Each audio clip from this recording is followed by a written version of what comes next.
monsieur, bienvenue pour une nouvelle édition de votre programme La culture religieuse. Avec nous, notre invité, Dr Sami Mandour, qui est professeur à l'Université de l'Azhar. Bienvenue avec nous. Merci.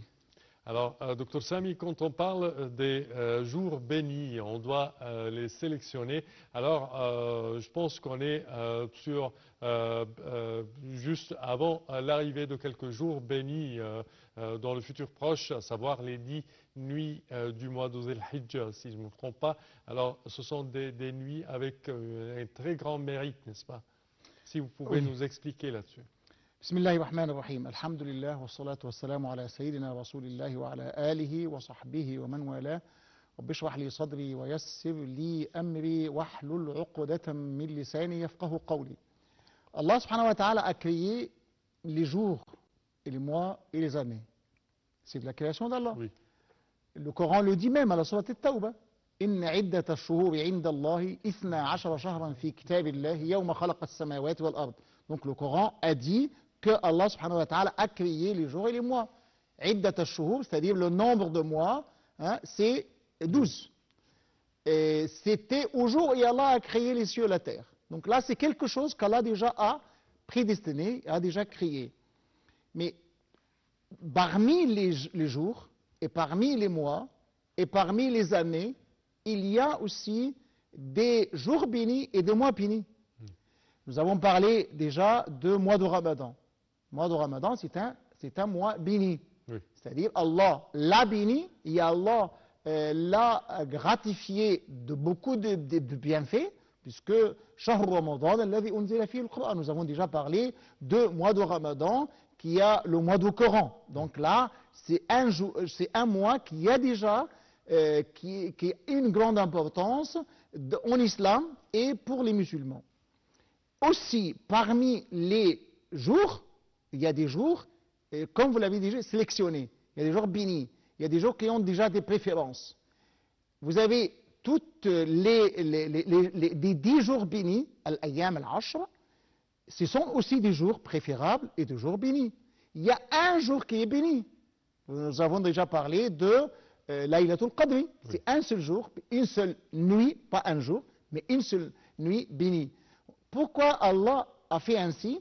Pour dire aux gens, voilà, ce sont des moments, ce sont des occasions où vous devez, ou bien des occasions que vous devez profiter, dont vous devez profiter, que vous allez déjà saisir.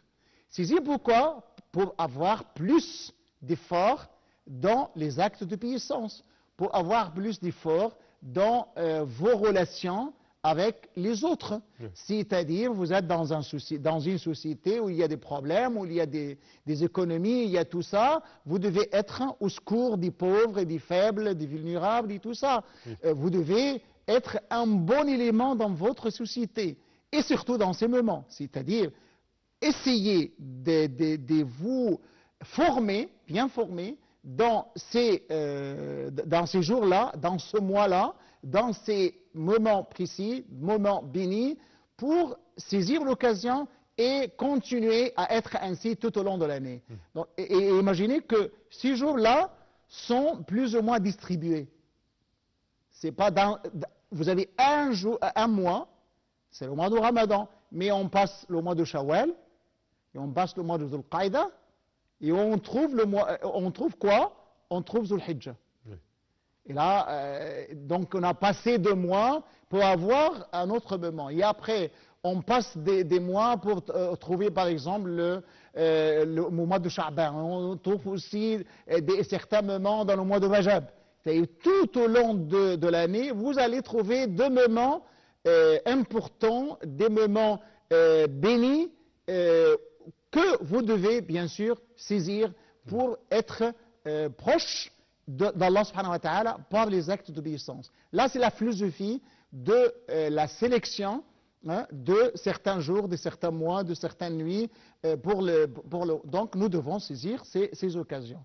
Parlons en particulier c'est des jours bénis de mois de Dhul Hijjah. Oui.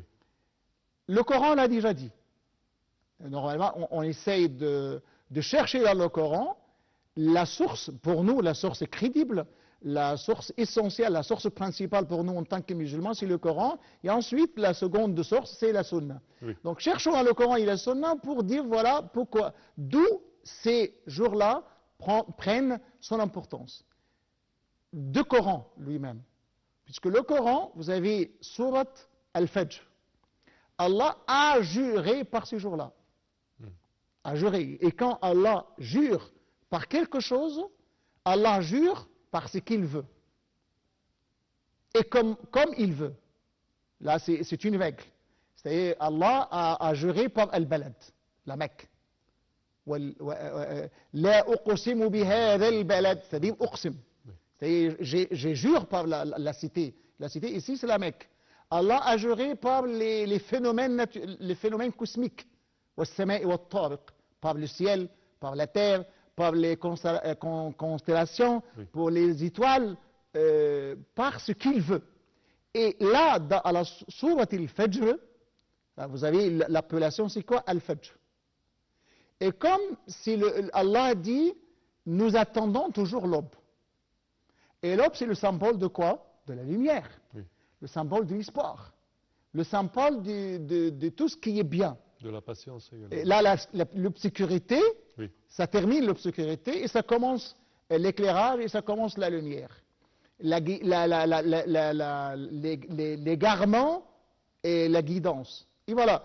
Et donc là, vous commencez la sourate al-Fajr.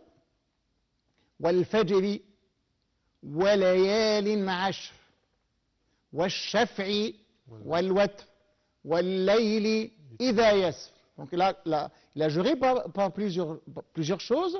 Et parmi eux, ce qui nous intéresse pour notre émission, c'est quoi? وَلَيَالٍ عَشْرٍ. C'est-à-dire, et par les 10 nuits. Quelles sont ces 10 nuits? Les éléments ont parlé de ces 10 nuits en disant ce sont les 10 nuits des premiers jours de Dhul Hijjah.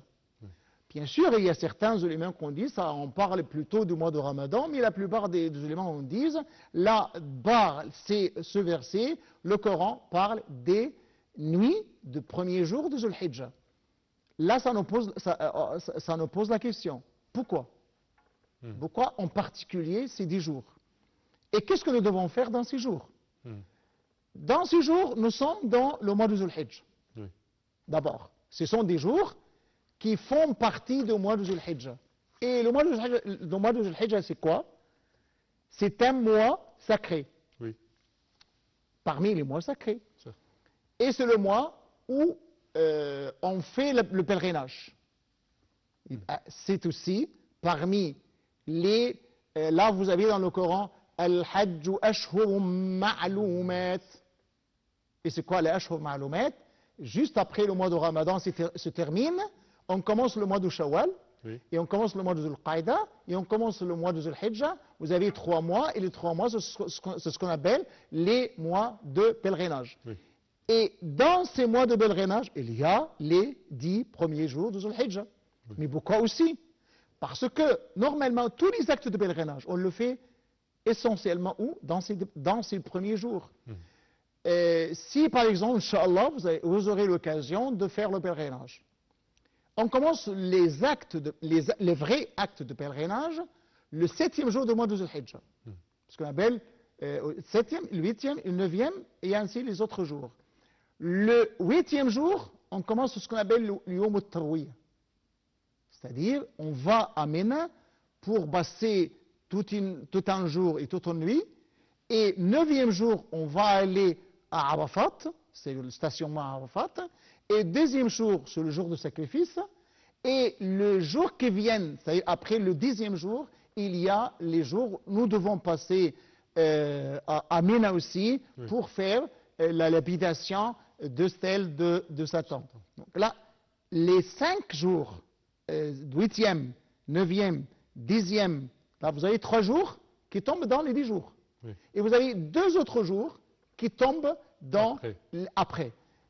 Donc, dans ces 10 jours, on fait l'essentiel des rites de pèlerinage. Oui. On va en parler bien sûr. Ça, c'est puisque pour ceux les 10 premiers jours. Ceux qui observent le pèlerinage. Ceux qui observent le pèlerinage, bien Oui. sûr. Là donc, l'importance de ce jour-là, puisque ce sont 2 jours où on fait les pèlerins et on fait les actes de pèlerinage. Et nous aussi, ceux qui n'ont pas l'occasion d'y aller pour faire le pèlerinage, ils observent tout ça et ils ont déjà l'espoir de faire, bien sûr. Oui. Mais si le pèlerinage on fait ainsi, nous, qu'est-ce qu'on fait? Nous, on se prépare. Les pèlerins, là-bas, ils se préparent pour faire les actes de pèlerinage, oui, tout en prenant la sacralisation, effectuant l'ihram. Nous aussi, nous préparons pour le jour du sacrifice. Puisque dans ce jour-là, selon la sunna aussi, ce n'est pas quand même obligatoire, selon la sunna, on commence à se préparer pour le sacrifice, al-udhiyya. Oui. Et on commence par quel moyen? On commence à ne pas prendre de nos ongles et notre moustache et notre part, par exemple. Donc là, on commence à faire certains actes pour se préparer au jour du sacrifice. Pas uniquement, mais on commence à faire le plus possible, bien sûr, des actes de bienfaisance, oui, des actes d'obéissance à Allah subhanahu wa ta'ala. Puisque le prophète l'a dit, « Ma min amalin afdalu fihi min hadhihi al-ashr » c'est-à-dire les meilleurs actes que nous devons accomplir, ce sont les meilleures œuvres que nous devons accomplir dans ces 10 jours, c'est-à-dire les jours de Dhul Hijjah. Oui. Et là donc, le prophète nous donne l'indice. Essayez de vous profiter, de saisir l'occasion. Qu'est-ce que nous devons faire dans ces jours-là? Il y a des gens qui commencent à observer le jeûne de ces 10 jours. Il y a des gens qui commencent à augmenter la récitation, augmenter l'invocation, augmenter l'évocation, augmenter les actes de charité. Essayez de faire tout ce qui est nécessaire, tout ce qui est bien durant ces jours-là, puisque ce sont des œuvres méritoires. Ils ont plus de mérite que dans les autres jours de l'année. Oui. Et jusqu'à ce qu'on arrive au jour de Waqfat Arafat, c'est-à-dire le jour du stationnement dans Arafat. Nous sommes toujours ici. Oui. Nous sommes toujours ici dans notre pays et dans nos pays, ici en Égypte ou ailleurs. Nous ne sommes pas sur le terrain de pèlerinage, à Arafat par exemple. Ici, qu'est-ce qu'on fait? Et là, qu'est-ce que les pèlerins doivent faire? Nous sommes ici dans ce jour de Arafat et nous devons faire le jeûne. Oui. C'est-à-dire, c'est quelque chose de sunna, et sunna affirmé et confirmé, c'est-à-dire sunna mu'akkada du prophète Muhammad sallallahu alayhi wa sallam. Et nous devons multiplier, bien sûr, le dhikr d'Allah subhanahu wa ta'ala. C'est-à-dire, le prophète l'a dit, khayru ma qultuhu ana wa nabiyyuna min ba'di la ilaha illa Allah wahdahu la sharika lahu له الملك وله الحمد يحيي ويميت وهو على كل شيء قدير. La meilleure parole que je dis, moi et les prophètes avant moi, la ilaha illallah, il n'y a de Dieu qu'Allah, la ilaha illallah wahdahu, l'unique, la sharika lahu, n'a aucun associé, lahu al-mulku, à lui la royauté, à lui la puissance, wa huwa ala kulli shay'in qadir, il est omnipotent, bien sûr. Donc là, nous devons bien sûr, essayons de le dire en arabe, la ilaha illallah, wahdahu la sharika lah, lahu al-mulku wa lahu al-hamdu, yuhyi wa yumitu, wa huwa ala kulli shay'in qadir. Je vous invite à présent, Dr Sami, et je vous invite également, chers téléspectateurs, pour suivre ensemble notre commentaire sur ce sujet.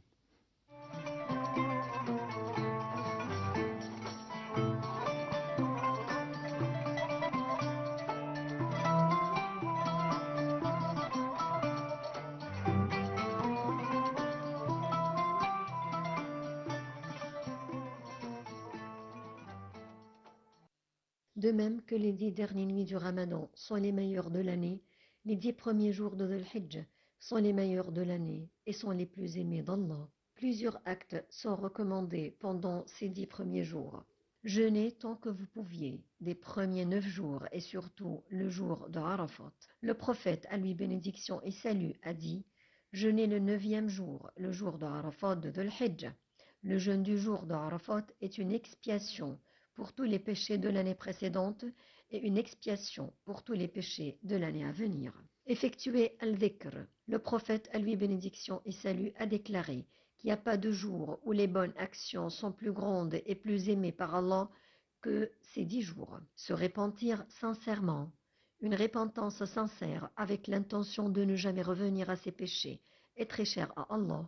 Naturellement, l'acte de contrition peut se faire à tout moment, mais il faut profiter de ce moment particulier où Allah est à notre écoute pour prendre de bonnes résolutions, combattre ses faiblesses et demander pardon pour ses manquements. Lire le Saint-Coran.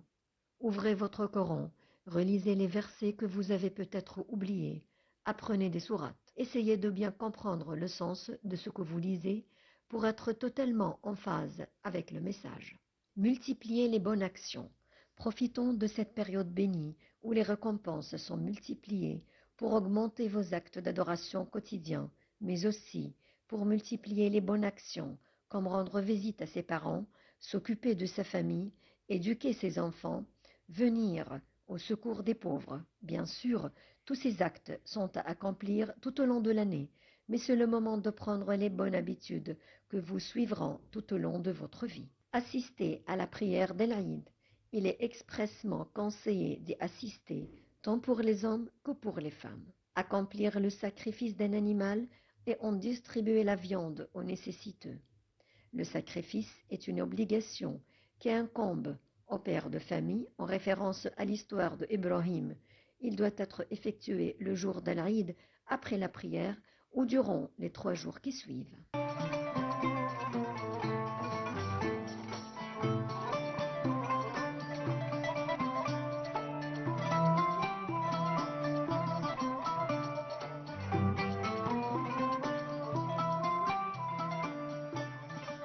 Et de retour avec vous, chers téléspectateurs, avec notre invité, Dr Sami Mandour, pour nous parler du mérite des 10 premiers jours du mois de Dhul Hijjah et certainement le 9e jour, c'est le Waqfat Arafat. Vous venez de parler du mérite de ce jour et de ce que les non-pèlerins peuvent faire au cours de ce jour. Oui, normalement, nous avons dit, parce que le prophète, on a parlé particulièrement de ce jour de Arafat. Pour nous, en tant que non-pèlerins, là, les pèlerins ont beaucoup d'actes à faire, et surtout le stationnement à Arafat. Nous, qu'est-ce que nous devons faire? Nous essayons de nous ressembler aux pèlerins. Si le pèlerin se préoccupe de stationnement à Arafat, des invocations, de prières et tout ça, nous essayons aussi de faire comme eux. C'est-à-dire multiplier les invocations, et en particulier le jeûne. Puisque le pèlerin ne doit jamais jeûner ce jour-là. Il est interdit aux jeûneurs de jeûner, aux pèlerins de jeûner, puisqu'il est occupé de beaucoup de choses. Il fait beaucoup d'efforts. Il est sur le Arafat pour faire les invocations et tout ça. Donc, pour lui, il n'est pas obligatoire, c'est-à-dire il ne doit pas jamais faire le jeûne. Mais nous, pour être comme les pèlerins, être préoccupés des actes d'obéissance, nous devons faire le jeûne. Et pourquoi? Parce que le prophète nous a déjà dit Ahsabu indallahi anna siyama ma'na al-hadith. Le sens du hadith, anna siyama yawm Arafah yukaffiru sanatan sabiqa. Le sens du hadith. C'est-à-dire, si j'ai observé le jeûne de mois de Ramadan, ça peut permettre de pardonner les péchés d'une année antérieure. Le jeûne du jour d'Arafat. D'un seul jour. Le jour d'Arafat. Là, c'est un jour béni, parmi les 10 jours. Puisque nous parlons en général des 10 premiers jours du mois de Dhul Hijjah, là c'est un grand mérite qu'Allah subhanahu wa ta'ala a déjà accordé aux non-pèlerins. Essayons de saisir l'occasion, observer les jeûnes de ce jour-là, parce que, on doit le répéter, c'est une sunna mu'akkada, confirmée, du prophète Muhammad sallallahu alayhi wa sallam. Le prophète l'a fait toujours. les compagnons l'ont fait, et nous aussi, pour suivre l'exemple du prophète Mohammed sallallahu alayhi wa sallam, nous pourrions et nous devons le faire. C'est pas un jeûne prescrit comme le mois du Ramadan, Oui. mais si vous avez l'occasion et vous avez la possibilité de faire, essayons de saisir l'occasion et de le faire aussi. Oui. Dans ce jour-là, Oui. vous devez aussi multiplier le dhikr. Comme nous avons déjà dit, خير ما قلته أنا في هذا اليوم, c'est-à-dire dans ce jour-là, خير ما قلته أنا والنبيون من قبلي لا إله إلا الله وحده لا شريك له له الملك وله الحمد يحيي ويميت وهو على كل شيء قدير. Parfait. Également, quelques-uns observent le jeûne pendant les 10 jours tout entiers. Oui, c'est à lui de le faire. Oui, C'est pas c'est facultatif, chacun c'est facultatif. avec sa C'est capacité. facultatif. On se prépare pour le grand jour. Oui, Yaoum al-Hajj al-Akbar, c'est le stationnement à Arafat. C'est pour nous le grand jour aussi, Oui. puisque ça nous prépare au grand jour de sacrifice, le jour de sacrifice. Oui. Imaginez que durant 10 jours, vous faites tout ce qui est lié aux actes de puissance et vous concluez tout le jour de sacrifice en faisant votre sacrifice, en égorgeant votre bête sacrificielle, par exemple. Là, vous allez atteindre le maximum de degrés pour être à la proximité du Seigneur. Voilà, pour être comme le prophète du Bar, Muhammad sallallahu alayhi wa sallam, et pour être aussi comme le prophète, le père des prophètes, Abraham alayhi salam. oui, parfait. Docteur Sami Mandour, je tiens à vous remercier. Mais vous en avant prie. de terminer cette édition, chers téléspectateurs, on va visiter une mosquée en Égypte. Voyons ensemble.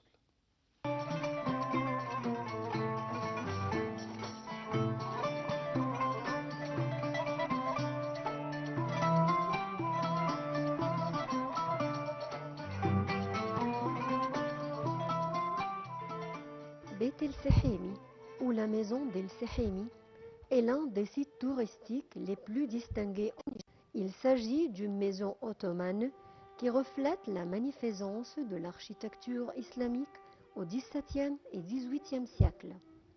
La maison d'El-Sehemi se trouve au cœur du Caire fatimide, la région d'El Gamaleya, dans une petite ruelle baptisée Ad-Darb el-Asfar, tout près de la rue d'El Moïse, une rue qui regorge de monuments islamiques. La maison d'El-Sehemi est construite sur une surface de 2000 mètres carrés et se compose de 2 étages. Le premier, Al-Salamlik, est consacré aux visiteurs et le deuxième, Al-Haramlik, est consacré aux visiteurs femmes. Ces 2 étages comprennent 119 salles. Le nom actuel de la maison est dû à son dernier propriétaire, Cheikh Mohammed Amin al-Sehemi, qu'il a acheté en 1796. En 1930, le gouvernement égyptien a acheté la maison antique des petits-fils de Cheikh al-Sehemi à 6000 livres égyptiennes et a consacré une somme de 1000 livres pour sa restauration, qui lui ont rendu sa splendeur. Et elle a été réinaugurée, donnant l'exemple à l'une des plus belles et plus riches maisons ottomanes en Égypte. Du point de vue architectural, la maison d'El-Sehemi est composée de 2 édifices, l'une au sud et l'autre au nord, par Cheikh Abdul Wahhab Tablaoui, et la date de sa construction est gravée sur une frise en bois au-dessous d'une chaise qui se trouve dans la cour interne de la maison. La partie nord de la maison d'El-Sehemi est construite en 1796 par Ismail Chalabi, l'a annexée à la partie sud, formant ainsi une seule maison composée de 2 édifices.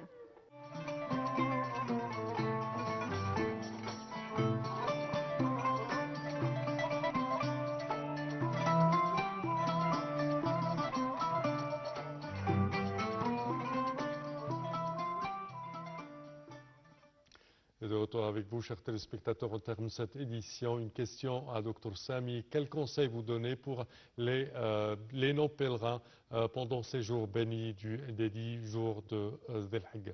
Tout simplement, saisissez l'occasion. Si nous avons déjà dit que ces jours-là ont de grands mérites auprès d'Allah subhanahu wa ta'ala, et donc essayez, faites ce que vous pouvez faire pour être plus proche d'Allah subhanahu wa ta'ala, en multipliant les actes d'obéissance, en récitant le Coran, en invoquant Allah subhanahu wa ta'ala, et en évoquant Allah, c'est-à-dire le rappel, le dhikr d'Allah subhanahu wa ta'ala. Et tout ce que vous pourriez faire comme bien, faites-le, et surtout les actes de charité, les bons comportements avec les voisins, avec les parents, avec les frères, avec les sœurs, avec tous les membres de la société, être un bon élément dans votre société, pas uniquement dans ces jours-là, puisque oui, ce sont bien sûr des jours bénis, mais essayons de saisir l'occasion pour être ainsi tout au long de l'année. Parfait, Dr Sami Mandou, je tiens à vous remercier de vos explications. Je vous en prie. Merci à vous. Je répète que vous êtes professeur à l'Université de Al-Azhar. Merci à vous. Chers téléspectateurs, c'est ainsi que prend fin notre édition d'aujourd'hui de la culture religieuse. Je vous remercie de votre attention et bonne suite au programme.